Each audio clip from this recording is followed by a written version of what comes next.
Hey, what's going on, everyone? Welcome to another episode of Hockey on the Spot with Brandon Barenfeld. I'm Brandon Barenfeld. Thank you for joining me. This is episode 48 of Hockey on the Spot. And for today, we are going to continue on with going over some preseason scores. But first, a bit of big news today. The Dallas Stars will officially name a new captain this season at about 2:30 p.m. Eastern Time. They will officially announce that Jamie Benn will be the new captain of the team. And honestly, in my personal opinion, there really is no other option. He really is the face of the team right now, and he is such a skilled hockey player and brings a lot of leadership to the table, and definitely learned a lot from Brendan Morrow when he was captaining the Dallas Stars. So I think it's a great move for the Dallas Stars, and there really is no other choice. And in other news, the New York Rangers seem to be getting close to a deal with restricted free agent Derek Stepan. And they're getting really, really close. It's just a matter of a couple $1 million, like $0.5 million. Rangers willing to offer about $3 million. Stepan wants 3.5. So we'll see what happens. They're gonna hopefully agree to a 2-year deal soon, and I really hope they do because I personally would want to see Stepan in a preseason game for real soon.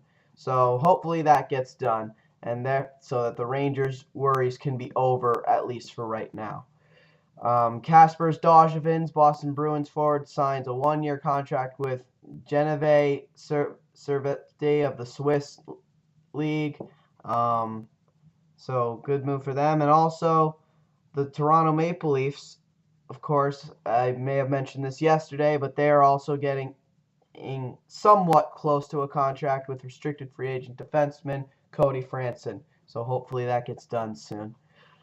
Now, with all that being said, let's now go over our preseason scores. There were 5 games last night.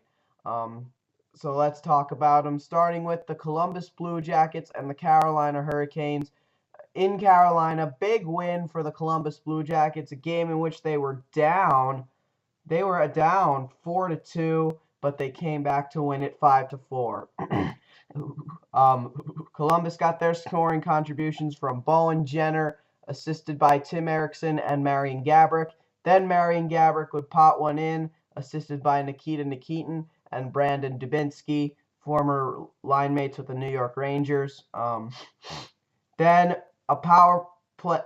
Ryan Johansson would score a power play goal, assisted by Bowen Jenner and Nick Foligno. And then in the third period, Marian Gaborik again would score from Tim Erickson and Brandon Dubinsky.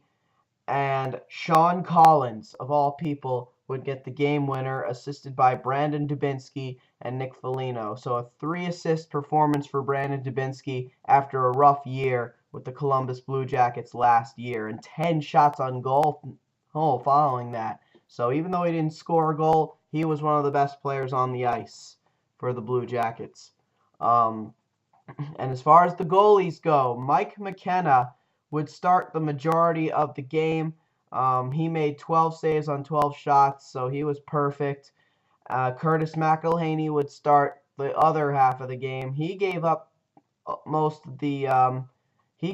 all of the Columbus goals, making 18 saves on 22 shots and 818 save percentage. So he got pulled in that game for Mike McKenna. And then you got the Carolina Hurricanes. They opened the scoring in the game by Alexander Semin, who scored a power play goal. Michael Jordan getting the only assist. No, not the basketball player. Following that, Jeremy Welsh would get a goal assisted by Chris Terry and Michael Jordan.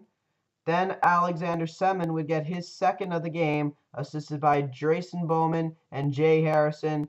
And then to top it all off, Eric Stahl, assisted by Jay Harrison, and Kevin Westgarth. Westgarth getting an assist on Stahl's goal. And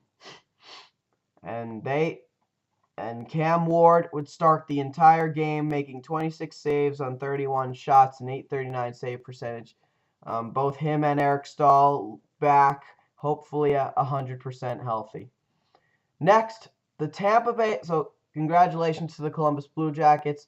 And next, we have the St. Louis Blues and the Tampa Bay Lightning. They played this game at the Amway Center in Orlando, Florida.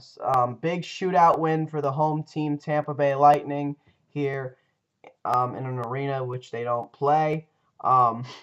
We will not have the assists for this game. They are not posted, but we do have the goals and the goaltenders that started. The St. Louis Blues actually took a 3-0 lead in that game, but the Lightning came back. For the Tampa Bay Lightning, they got 2 goals from Adam Ernie, both on the power play, and Tom Pyatt would get the game-tying goal, while the St. Louis Blues would get 2 goals from Dmitry Jaskin, 1 on the power play, 1 at even strength, and Jaden Schwartz. The starting goaltenders, Brian Elliott would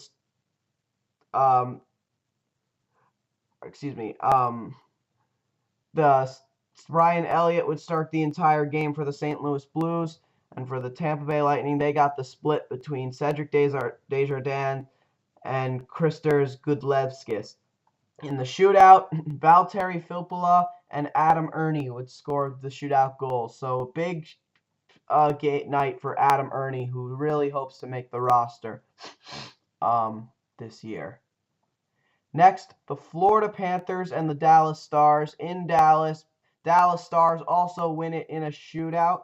They get their goal scoring contributions from Cody Eakin, assisted by Ray Whitney and Sergei Gonchar, and a power play goal by the next captain, Jamie Benn, assisted by Tyler Seguin and Alex Chiasson. And then following that, the Florida Panthers would come back to tie the game. Goals by Drew Shore, assisted by Brian Campbell and Scott Gomez, and Scotty Upshaw, assisted by Jesse Winchester and Eric Goodbranson. The shootout goals, Dallas would score on both of their shootout opportunities. Alex Chiasson and Jamie Benn would score. Brad Boyce and Alexander Barkov were left off the board. And for the goaltenders, it was a night where for the Florida Panthers, Jacob Markstrom would play the entire game, making 28 saves on 30 shots and .933 save percentage. And for the Dallas Stars, they got the split in net. Christopher Nielstorp played the majority of the game. He made 12 saves on 14 shots and .857 save percentage. And Kari Lettinen was the other guy playing. He made 10 saves on 10 shots, so he actually played really well. He's ready for hockey this season. He's hoping to have a breakout year.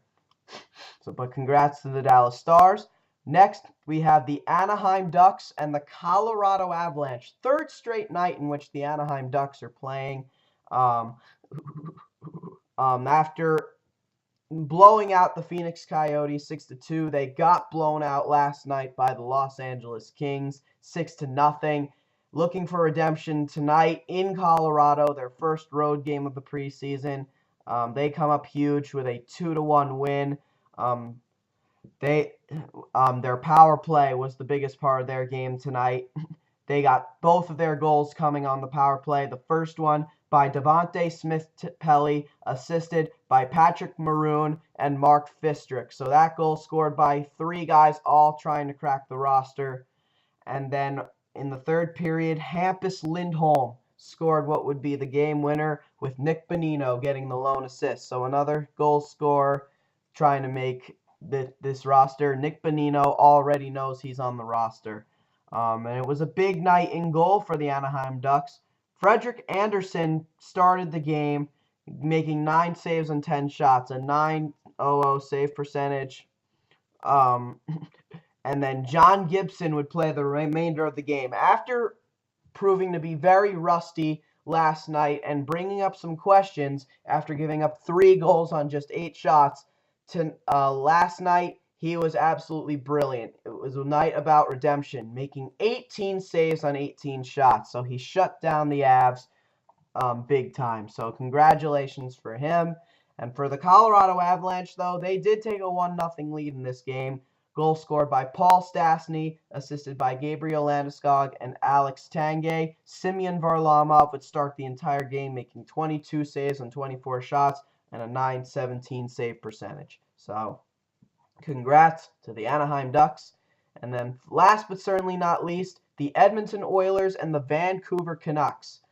In Vancouver, Vancouver Canucks, boy, they are struggling this preseason under new head coach John Tortorella.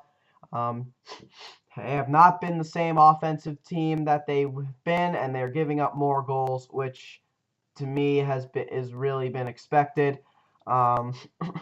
Edmonton Oilers goals scored by Jordan Eberle, assisted by Boyd Gordon and Martin Marinson. Then Martin Marinson getting a goal assisted by Brad Hunt and Jordan Eberle. Then David Perron would score, assisted by Boyd Gordon and Jordan Eberle. Big night for Jordan Eberle.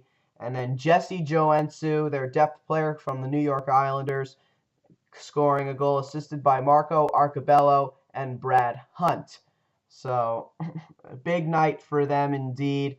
Devin Dubnyk would play the entire game, making 25 saves on just 26 shots, a .962 save percentage. So he was big in goal last night. Real big in goal. And for the Vancouver Canucks, after they surrendered 4-0, they did manage to get one on the board. Brendan Gaunce would score the only Vancouver goal, assisted by Mike Santorelli and Brandon DeFazio. So, not a good night for Vancouver, and the goaltending wasn't that good either. Roberto Luongo played the majority of the game, and he let up all of their goals. 14 saves on 18 shots, a .778 save percentage. He got pulled after 2 periods for Joachim Eriksson, who did not give up a goal. He made 9 saves on 9 shots. But this is John Tortorella's system, folks. A pure defensive system. Vancouver's not going to be one of the top offensive teams in the league anymore. And players like Daniel Sedin, Henrik Sedin, Ryan Kessler, and Alexander Burrows will not be the same scorers that they used to be under this new system. Unfortunately, that will be the case. So, that is all the action from Wednesday, September 18th. We'll have more action tonight. There'll be 7 games tonight, so that's what we will go over tomorrow. Okay, guys, that'll do it for episode 48 of Hockey on the Spot. This has been Hockey on the Spot with Brandon Barenfeld. I'm Brandon Barenfeld. Join me again tomorrow. Thank you, and have a great day.